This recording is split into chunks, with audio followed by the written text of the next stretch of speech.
When I was around 14 or 15 years old, skating was everything to me back then. It was my escape, passion, and way of feeling free. On weekends, I often skate with friends until the sun dipped below the horizon. Those were some of the best moments of my youth. Cruising through the city streets with the wind in my face, the sounds of wheels grinding on pavement, and the laughter of my friends echoing around me. One particular weekend night stands out vividly in my memory. It started like any other, with me and my friends skating downtown, showing off our latest tricks and pushing each other to get better. But as the night wore on, the group started to dwindle, with people heading home one by one. Eventually, I decided it was time to head home as well. It was getting late, probably around 10 or 11 p.m. After saying my goodbyes, I hopped on the bus. That would take me close to home. My friends didn't live near the bus route I was taking, so I ended up riding alone, gazing out the window at the blur of city lights as we sped through the streets. The city was still bustling, but the night had a way of making everything feel eerily quiet and empty, like calm before a storm. When I got off at my stop, I found myself on a major street that ran east to west. The bus stop was about a 2-minute walk from my house, which sat on a quieter street that faced north to south. As I stepped off the bus, the city seemed to grow silent behind me. I started walking toward home, the only sound being the rhythmic footsteps on the pavement. The night air was cool, and a light breeze rustled the leaves in the trees lining the street. As I approached the intersection that connected the major street to my own, something caught my eye. A figure appeared, emerging from a street that bent further down in front of the elementary school near my house. It was a man on a bike, and he seemed to materialize out of the shadows, as if the night itself conjured him. The street he came from led to a pathway near a creek, a place I knew well. But seeing someone appear from there at this hour made me uneasy. My instincts immediately kicked in, telling me something wasn't right. It wasn't uncommon to see people out at night, but there was something about this man's presence that made my stomach tighten with anxiety. He didn't belong there, not at this time and not on that street. I quickened my pace, trying to shake off the growing sense of dread, but it clung to me like a shadow. As I walked, I noticed him speeding up, and then I heard him shout, "Hey!" His voice echoed through the quiet street, and the sound of it sent a jolt of fear through me. This wasn't just a passerby. Something was wrong, and I knew it. My heart began to pound in my chest as adrenaline surged through my veins. I was almost at my house, but I didn't want to lead him there. My home was my sanctuary, a place where I felt safe, and I didn't want to bring this potential threat anywhere near it. I kept walking, trying to maintain my composure, but my mind was racing, trying to calculate my next move. He was getting closer, and within moments, he caught up to me, stopping his bike right in front of the school and blocking my path. I could feel my breath catch in my throat as I sized him up. He was much larger and more built than I was, easily twice my size. I was a small, skinny kid for my age, and this guy looked like he was in his late 30s or early 40s. The age difference only made the situation more intimidating. Why was a grown man following a teenage boy down a dark street at this hour? The man asked me where I was going. His voice slurred slightly, making me suspect he might be intoxicated. There was something off about him, something that made the hairs on the back of my neck stand up. I responded with a snarky comment, trying to mask my fear with false bravado. I told him it didn't matter where I was going, hoping that my attitude would dissuade him from bothering me any further. But instead of backing off, he leaned in closer and asked if I wanted to go behind the school, hang out with him. My heart nearly stopped at his words. The thought of being alone with this stranger behind a dark, deserted school filled me with terror. My mind was racing, trying to figure out what to do. I considered using my skateboard as a weapon, but I wasn't sure if it would be enough to defend myself against someone his size. What if I missed it? What if I only made him angrier? In my desperation, I tried to call 911, but to my disbelief, the line was busy. Panic surged through me. I gripped my skateboard tighter, my knuckles turning white. I was running out of options, and my mind was spiraling into worst-case scenarios. Could I outrun him? Would anyone hear me if I screamed? I thought about banging on doors and yelling for help, but the houses around me were dark and silent. Felt like I was completely alone, trapped in this nightmare. No way out. As I frantically scanned the street for any sign of help, I spotted an older woman walking on the other side of the sidewalk behind me, about 70 feet away. She was like a beacon of hope in the darkness, and without thinking, I bolted toward her, shouting for help. The man on the bike followed me, but I didn't care. I needed to reach that woman, and I needed to reach her fast. When I got to her, I begged for her assistance, my voice shaking with fear. But to my dismay, she was defensive, clearly frightened by the sudden approach of two strangers in the middle of the night. She told me to leave her alone, but I couldn't just walk away. I noticed she had an accent, and on a hunch, I asked if she spoke Polish, a language I had learned from my family. When she replied yes, it felt like a lifeline. I quickly explained the situation to her in Polish, my words tumbling out in a rush the moment she understood what was happening. Her demeanor changed, she softened, and for the first time that night, I felt a sliver of hope. The woman urged me to call 911, and I told her about the busy line earlier. She insisted that I try once more, and as I reached for my phone, I noticed the man on the bike backing off. He muttered something about not wanting any trouble before turning and pedaling away toward the school, disappearing into the darkness. My heart was still pounding, but the immediate threat was gone. I eventually got through to 911 and reported the incident. They assured me that they would send the police to search the area, but later when they called back, they told me that they hadn't found anyone matching the description I gave them. The man had vanished as quickly as he had appeared. That night was the scariest experience of my life. If that woman hadn't been there, I don't know what would have happened. I'm incredibly grateful to her and thankful that nothing worse occurred. It was a real turning point for me in how I view personal safety. Before that night, I never really thought about how vulnerable I could be, but the incident opened my eyes to the dangers that exist, even in familiar places. Delivering pizzas is usually an easy routine job, and Mr. Palan was my most reliable customer. Every Thursday night, without fail, he ordered the same thing, a large pepperoni pizza with extra cheese. He lived in an old crumbling house on the edge of town, surrounded by thick trees that gave it an eerie, isolated feeling. I never really saw Mr. Palan. He was a recluse. Instead of answering the door, he used a rope sled system from his porch to the driveway. I would place the pizza on the sled and he'd pull it up from inside his house. It was strange, but that was just his routine. On Thursday evening, I got a call from Mr. Palan himself, which was unusual. He normally places his order online. This time he asked for 2 pizzas and mentioned something odd. He said he still wanted me to use the sled system, but there was something in his voice that made me uneasy. Felt off. I couldn't put my finger on it, but I pushed the thought aside. I assumed he just had a guest over and wanted extra food. I made the drive to his house, the familiar dark road winding through the woods. The house came into view, as it always did, with the porch light glowing dimly in the distance. But this time something was wrong. Rope sled wasn't lowered. It was always hanging there waiting for the pizza. I stood by my car, pizzas in hand, staring up at the house. It was silent, too silent. I slowly walked toward the porch, expecting the sled to drop down at any moment, but it didn't. The house seemed to stare back at me, dark and still. That's when I noticed movement, a shadow near the basement window.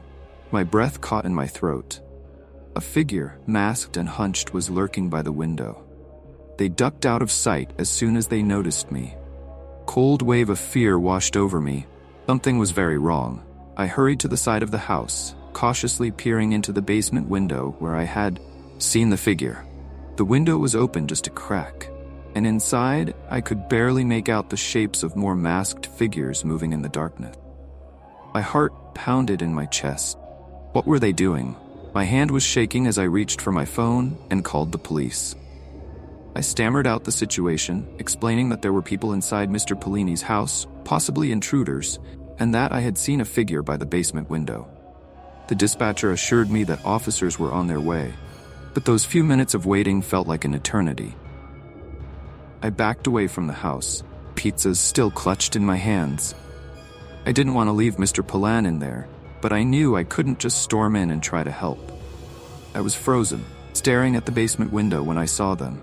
Masked figures dragging something heavy through the basement. It was Mr. Palan. They had him tied up with ropes and he was struggling weakly. My stomach twisted in fear as I watched them beat him, fists pounding against his frail body. Every thud made my skin crawl and a chill ran down my spine. I had never felt so helpless. All I could do was wait for the police and hope they arrived in time. Minutes later, red and blue lights lit up the street. The police moved quickly, surrounding the house and storming inside. I stayed back, heart racing, as I heard shouts and footsteps from inside. The masked figures tried to escape. The police were faster. One by one, they were dragged out of the house, their faces hidden behind strange, emotionless masks. There were 3 of them, all dressed in black, but their intentions were still unknown. As the officers led Mr. Palan out, I felt a wave of relief, though it was mixed with horror. He was alive, but barely. His face was bruised and his body looked battered from the beating he had endured. The ropes had left deep marks on his wrists and ankles, and he could barely walk. I could see the pain in his eyes, even as he tried to maintain some composure. The paramedics rushed him into an ambulance, and the police took the masked men away. But what lingered in the air was the mystery, their reason for attacking Mr. Palan. No one could figure out why they had targeted him. There was no sign of robbery, no demand for ransom. It was as if they had just come to hurt him, to break him for no reason at all. Later that night, I visited Mr. Palan in the hospital. He was hooked up to machines, his body covered in bandages. His frail form seemed even smaller. In the hospital bed, I stood by his side, not knowing what to say, but he looked at me with a weak smile. If you hadn't called, I don't know what would have happened. A chill ran down my spine as I thought about what I had seen. The masked figures, brutal beating, the way they had dragged him through his own home like a rag doll. Why had they done this? What had Mr. Palan done to deserve such violence? The police never did find out their motive. The masked men refused to speak even after their arrest. It was as if they had come to terrorize an old man for the sheer thrill of it. No explanation. No reason. To this day, I still think about that night. Every Thursday I drive past Mr. Palan's house, and the memory of those masks haunts me. The fear in Mr. Palan's eyes, the sound of fists hitting flesh, and the helplessness I felt. It's all burned into my mind, and I can't shake the feeling that someone, somewhere is still watching, waiting for their next victim. Before we get into the next story, if you come for the first time, please make sure to subscribe to our channel and press the bell icon for upcoming scary stories. We need your support. Please share these stories with your friends and family. Thanks. It was a cold evening, just a few days before Christmas. I had just finished my last lecture of the semester and was finally heading home. Christmas break was ahead of me, and I couldn't wait to relax. My family had gone to Scotland for the weekend, so I had the house to myself. A quiet weekend, alone, or so I thought. As I pulled up to the house, the familiar chill of winter nipped at my face. Snow crunched under my boots as I walked to the front door. The house was dark, with no signs of life. It was a little eerie knowing I would be all alone for the next couple of days, but I was used to it. I liked the peace, especially after the hectic days of university. Once inside, I flicked on the lights and locked the door behind me. The warmth of the house hit me, and I immediately felt more at ease after throwing my bag down by the door. I headed upstairs to my room. I tossed off my jacket, feeling the weight of the day slowly leaves my shoulders. I was ready for some relaxation. A long, hot shower was the first thing on my mind. After my shower, I padded down to the kitchen in my socks, feeling the soft carpet turn to cold tiles beneath my feet.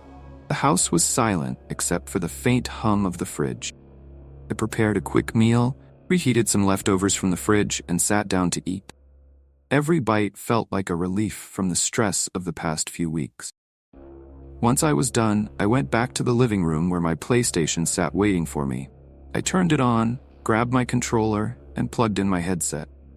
The familiar startup sound filled the room, and I relaxed on the couch. The game pulled me in, and for the first hour I was completely lost in it. But then something pulled me out of the game. A loud thud echoed from upstairs. I paused, my fingers frozen on the controller. My first thought was that maybe something had fallen. Perhaps I hadn't balanced something properly on my desk, or a stack of books toppled over. I shrugged it off, thinking nothing of it, and returned to my game. Then it happened again. Another thud, this time louder. The sound reverberated through the ceiling, coming directly from my bedroom. It wasn't just the sound that scared me, it was the timing. I was the only one home, and there shouldn't have been any noise coming. Locked the door behind them. That feeling of safety I once had was gone. I couldn't shake the thought that someone had been in my room just upstairs while I was sitting down here. The idea haunted me. Even after the police left, the house was no longer my sanctuary. Felt violated and unsafe. Back in college, I lived in a small 2-story house just off campus. It wasn't much, but it was cheap, and it was home to me and my roommate Jason. We were both broke, scraping by on part-time jobs and whatever we could get from student loans.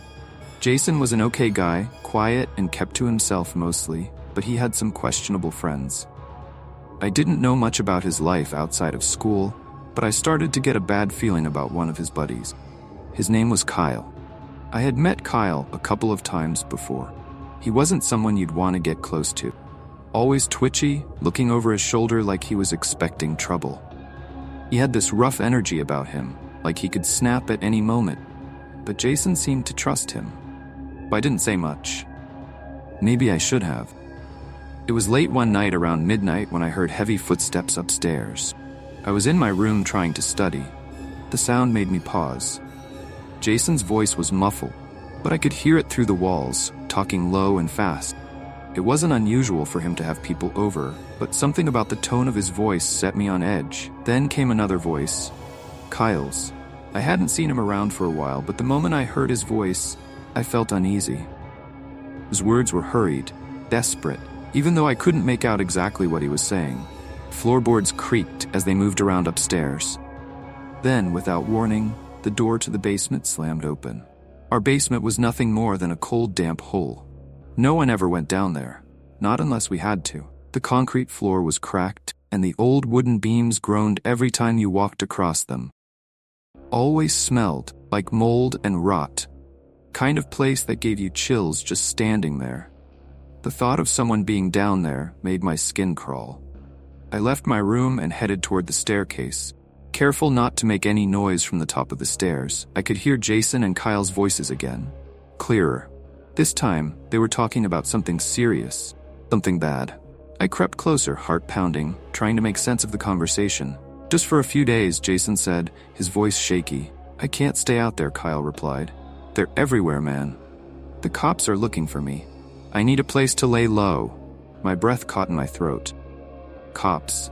What did Kyle done? My mind raced, but I didn't have to wait long to find out. I didn't mean to shoot them. All right, Kyle hissed, anger seeping into his voice. It was supposed to be a quick grab in and out, but they fought back, and I panicked. I didn't mean to kill them. The words hit me like a sledgehammer. Kyle had killed 2 people in a robbery, and now he was hiding in our house. My hands shook as I gripped the banister, trying to stay calm.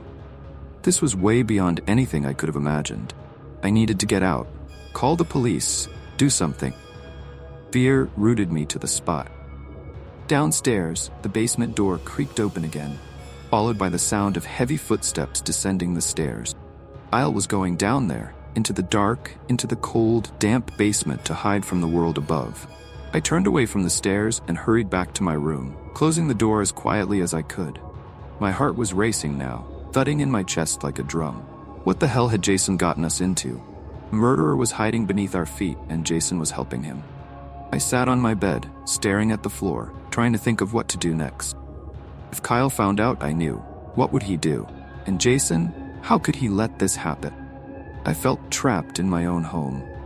Jason was quieter than usual, avoiding eye contact and acting like nothing was wrong. But I knew better. Every creak in the floor and every whisper of the wind outside made me jump. I could feel Kyle's presence in the basement, lurking just below, like a shadow waiting to emerge. Night, I could barely sleep. The thought of Kyle down there so close, it was suffocating. I kept imagining him sneaking up the stairs, creeping through the house, and slipping into my room. The air felt thick with tension. The walls themselves were closing in. And then one night I heard it. Footsteps slow and deliberate on the basement stairs. My heart nearly stopped. I lay in bed, eyes wide open, listening.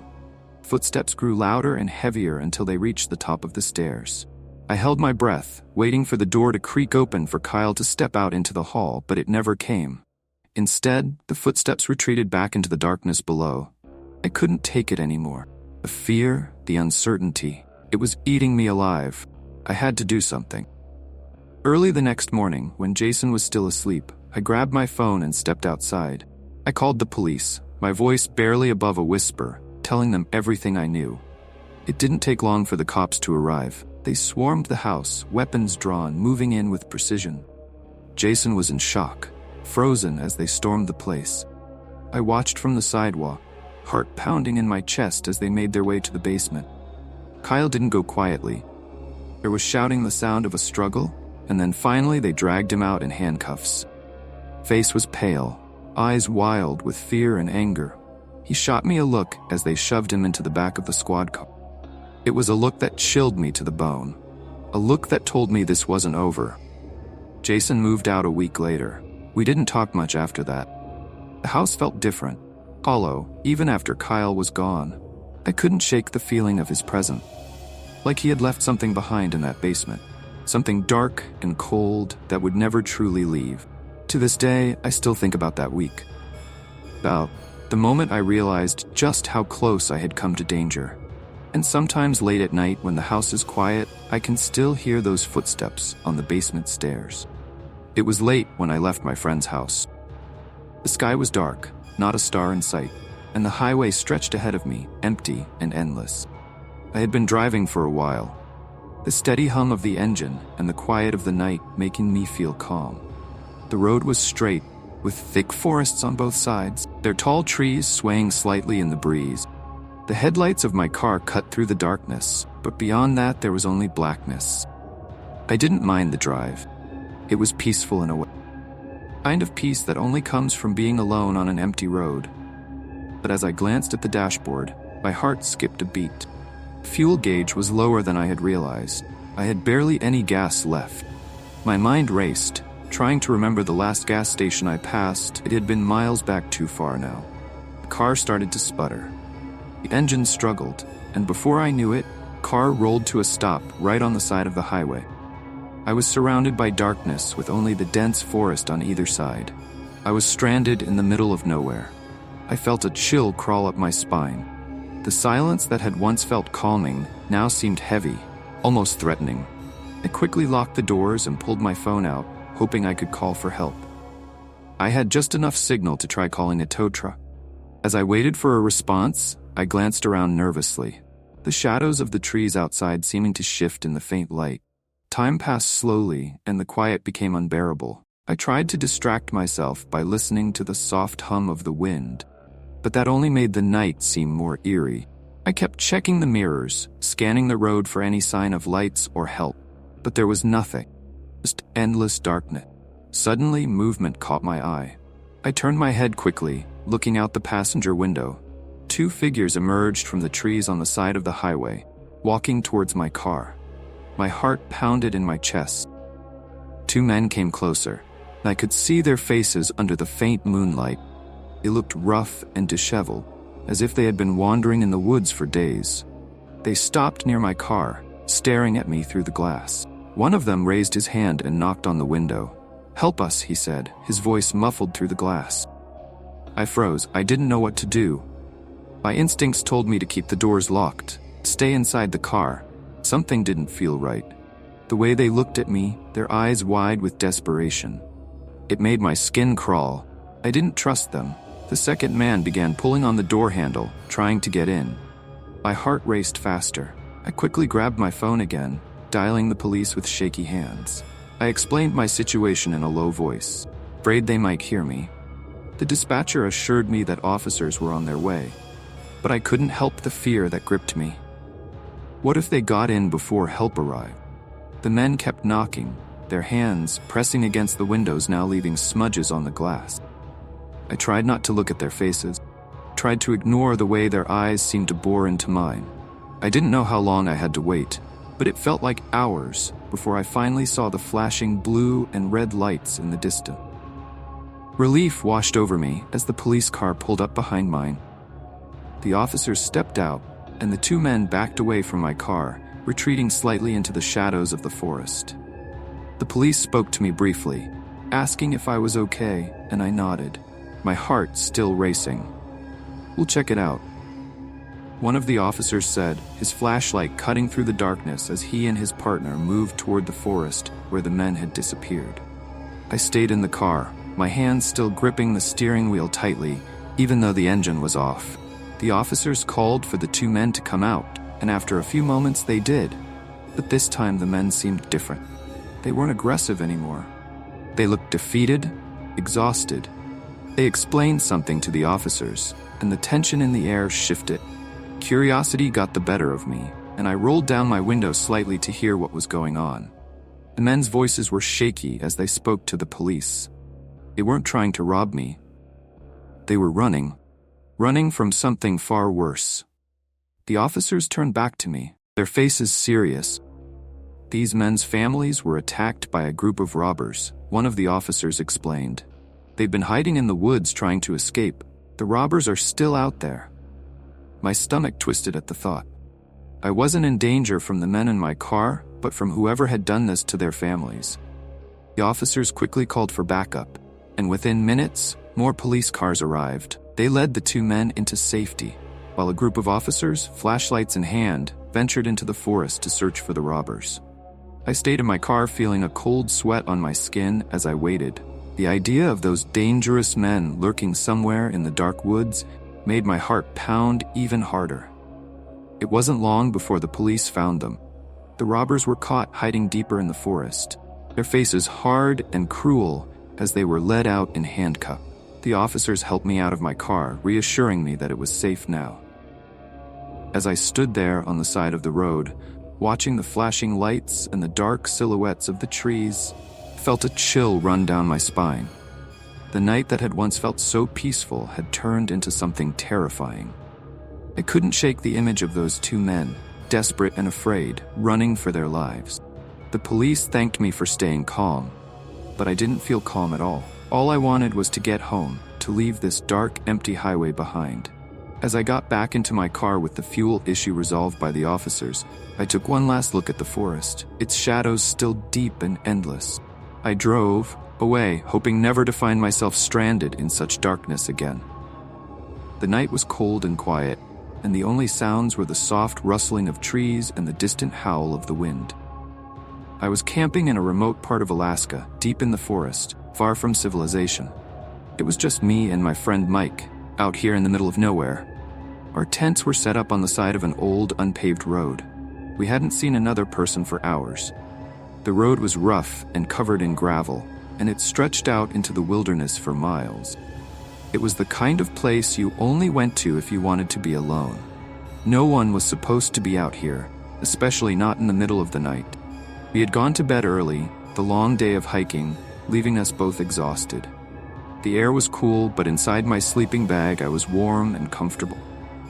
I drifted off to sleep quickly, lulled by the peaceful silence of the forest. I don't know what time it was when I woke up, but the first thing was the sound of tires crunching over gravel. It was faint at first, but it grew louder, coming closer. My eyes opened and I stared at the ceiling of my tent, trying to understand what was happening. It was a car out here at this time. I sat up in my sleeping bag, my heart starting to pound. The sound of the car grew louder, and then I saw headlights through the thin walls of my tent. The car drove past its lights, sweeping over us for just a moment before it disappeared down the road. I lay back down, telling myself it was nothing, just a passing car. But deep down I knew it wasn't normal. No one drives down that road in the dead of night. Not in a place like this. The car didn't stop, and for a moment I thought that was the end of it. Then the sound came back. Car was returning. I sat up again, my pulse quickening. I could see the lights once more brighter. This time the car was closer, moving slowly now. I held my breath as the car came to a stop, about 40 feet away from our tents. The headlights were pointed directly at us, flooding the campsite with harsh white light. I froze, not sure what to do.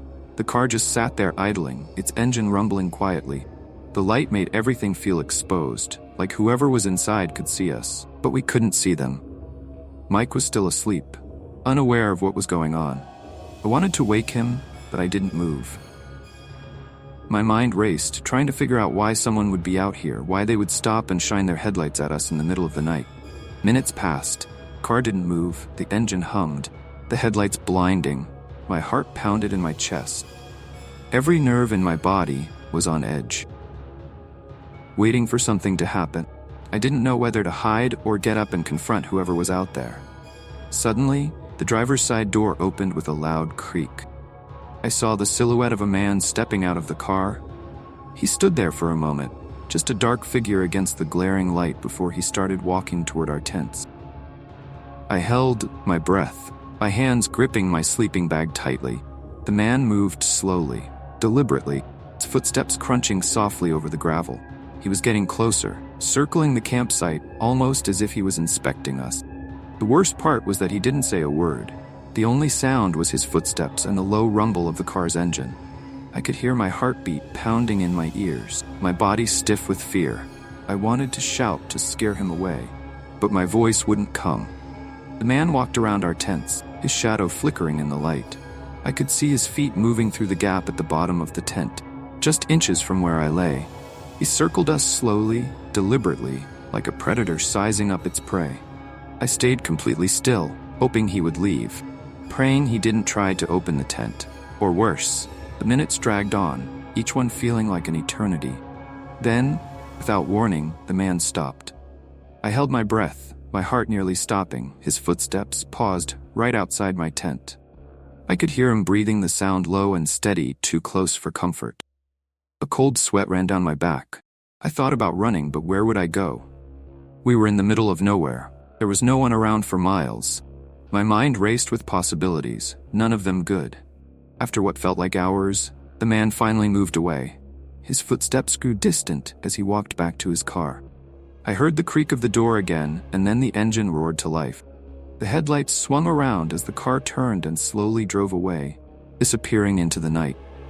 I stayed frozen in my tent, too scared to move, too scared to even breathe. I waited, listening for any sign that the man might come back. The night was silent once more. Eventually, I let out a long, shaky breath. My hands were trembling, my body tense. I lay there for a long time, too afraid to go back to sleep. Mike stirred beside me, mumbling something, but he didn't wake up. I didn't sleep for the rest of the night. I couldn't. Every sound, every rustle of the wind made me jump my mind, replaying the scene over and over. Who was that man? What did he want? When the sun finally came up, I felt a wave of relief. The daylight chased away some of the fear. But the memory of that night stayed with me. We packed up our campsite quickly, not saying much to each other. I'll never forget that night. The way the forest felt. So much darker, so much colder after he came. My name is Linda, and I've been living alone for more than 2 years now. My husband is in the U.S. Army, stationed overseas. It's hard being alone, but I've gotten used to the silence and the routine of life without him. My dog Max keeps me company. He's a large, protective German Shepherd, and I feel safe with him around. One night, everything changed. It was a Friday evening, and I had just finished cleaning up after dinner. The house was quiet, except for the faint hum of the refrigerator and the occasional creak of the floorboards. Outside, the wind whispered through the trees, making the branches tap against the windows like long, bony fingers. I didn't pay much attention to it.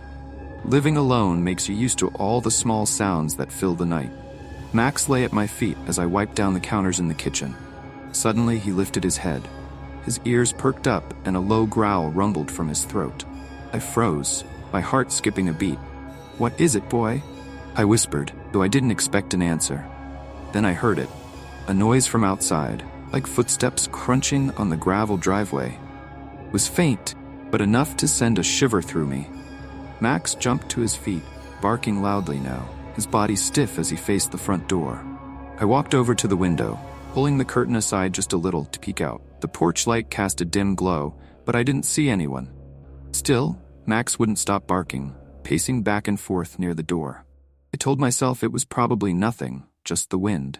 Or maybe an animal passing by. "Come on, Max," I said, trying to calm both of us. "It's time for bed." I turned off the lights downstairs and headed upstairs to my bedroom. Max followed me, still alert, quieter now. Once upstairs, I felt a little safer. The house felt smaller and more secure with the doors locked and the windows shut tight. I got ready for bed, climbed under the covers, and closed my eyes, trying to shake off the unease. Hours passed, and I drifted into a light sleep. But then, in the middle of the night, I was jolted awake by a loud crash. My heart pounded in my chest as I sat up in bed listening. Max was growling again, this time louder, more aggressive. My breath caught in my throat. The front door had been forced open. I could hear the wind blowing through the open door, and then footsteps, slow, deliberate footsteps, moved through the house downstairs in the living room. My blood ran cold. I grabbed my phone from the nightstand and dialed 911. My hands shaking so badly I almost dropped it. "Please help," I whispered into the phone, my voice barely audible. "Someone's in my house." I locked the bedroom door, pressing my back against it as if that could somehow keep me safe. Max stood beside me, growling fiercely, ready to protect me. I could hear the footsteps getting closer, moving from room to room downstairs, as if whoever it was knew exactly where they were going. Then the footsteps stopped. My heart pounded in my ears as I held my breath, waiting, praying that the police would arrive in time. I heard the sound of sirens in the distance, growing louder. Relief washed over me, but the fear still clung to me like a cold shadow. The police arrived quickly, and I heard them shouting commands from outside. I stayed locked in my room, too terrified to move. Minutes later, I heard them enter the house, their voices echoing through the halls as they searched each room. Finally, there was a knock on my bedroom door. "Ma'am, it's the police. We're safe now." I unlocked the door, my hands trembling, and opened. Strange, because the room was dim, but not completely dark. There were still a few lights on in the hallway outside, and they usually cast enough light to keep the office from being pitch black. I rubbed my eyes, thinking maybe I was just tired, but when I looked again, the dark spot was still there, almost like a shadow that didn't belong to anything. I tried to ignore it and went back to my work, convincing myself that I was just imagining. But the strange shadow wouldn't leave my mind. Now and then, I glanced back at that corner, hoping it would disappear, but it didn't. It seemed to shift slightly, like it was moving. After a few more minutes of this unsettling feeling, I decided to get up and stretch my legs. Maybe walking around would help shake the eerie feeling. As I stood up, I hesitated. Something didn't feel right. The office was still silent. The air seemed thicker now, like I was being watched. I tried to calm myself, telling myself it was just my imagination. I walked towards the small kitchen area at the back of the office, passing by the corner where the shadow had been. As I got closer, I slowed down. I don't know why, but I felt drawn to it, like I needed to see if it was there. When I reached the corner, I froze. The shadow wasn't just a trick of the light, it was real and it was moving. It wasn't a person or anything solid. It was like a mass of darkness swirling slowly as if it had a life of its own. My heart started pounding in my chest. I wanted to move, to run, but my feet were stuck in place. I couldn't tear my eyes away from it. The shadow seemed to stretch, almost like it was reaching out towards me. That's when the air in the room grew even colder. I could see my breath now, small white puffs escaping my lips in the dim light. The shadow crept closer, still swirling, but more deliberate. Now, I felt a deep sense of dread. Something terrible was about to happen. Then, just as quickly as it had appeared, the shadow flickered and vanished. I stood there, stunned, my heart racing. The room seemed to lighten again, the cold air slowly fading. I didn't know what to do. Did I leave? Did I stay? My brain was racing, trying to make sense of what I had just seen. No matter how hard I tried, I couldn't explain it. Quickly gathered my things, not wanting to be in the office any longer than I needed to. As I hurried to the door, I glanced back one last time at the corner. The shadow was gone. The feeling of being watched lingered. It was like the darkness had left something behind, a presence that still clung to the air. I practically ran out of the building, my footsteps echoing down the empty hallways. When I finally made it outside, I took a deep breath, the fresh air doing little to calm my nerves. My hands were shaking as I fumbled with my car keys. As I drove home, my mind raced, replaying the events over and over. I had no explanation for what I saw, but I knew one thing for sure: I wasn't going to stay late at the office again anytime soon.